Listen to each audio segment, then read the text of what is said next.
Miguel Gregorio de las Atenógenes Miramón y Tarelo was a Mexican conservative general. He served as anti-constitutional interim conservative president of Mexico in opposition to the constitutional president, Benito Juárez of the Liberal Party.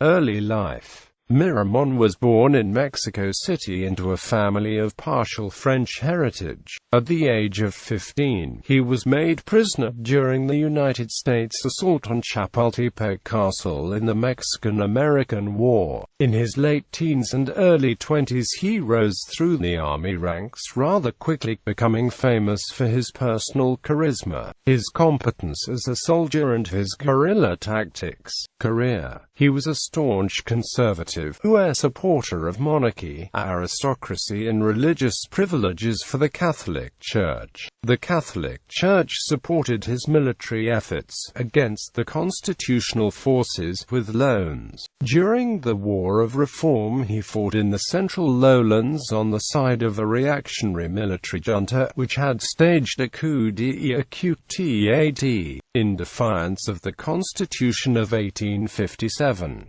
A series of presidents were appointed by the junta as factions within the junta vied for power. Miramon's faction eventually prevailed, and on the 2nd of February 1860, not yet 30 years old, he assumed the presidency. However, neither he nor any of the other presidents of the junta was recognized by the constitutional forces led by President Benito Juárez, and they were not recognized by the United States, which appointed an ambassador to Juárez's government instead. On the 11th of April 1859, Miramón earned the enmity of much of the populace for ordering the execution of not only the captured officers of the constitutional forces but also of the doctors who treated the wounds, and also numerous civilians who were deemed to have been too sympathetic with the constitutional armies which had just suffered a defeat in attempting to retake the capital from the junta now headed by Miramón. As a further result of the massacre,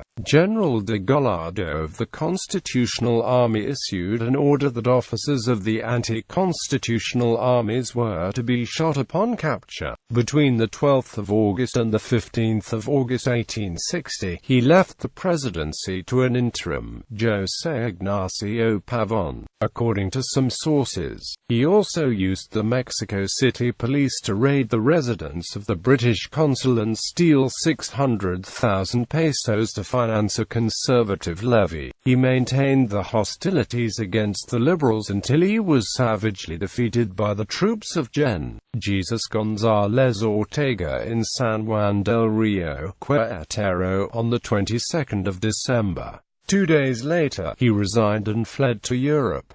Second Empire. While in France, he never took part in the negotiations between the Mexican monarchists Napoleon III and the Archduke Maximilian of Austria. When he returned to Mexico, the Archduke, now crowned as Emperor Maximilian of Mexico, appointed him as Great Marshal of the Imperial Army and sent him to Berlin to study military tactics. He returned in 1866 and organized the imperial defenses against the Republicans. On the 19th of February 1867, he arrived at Santiago de Querétaro to repel the siege against the emperor. He took charge of the infantry and sent General Tomás Mejía to take charge of the cavalry. Almost 3 months later, the emperor decided to capitulate against the advice of Miramón, who had been seriously wounded in action. On the 19th of June, all 3 were shot for treason on the order of President Benito Juárez, the Republican leader. The execution took place at the Cerro de las Campanas,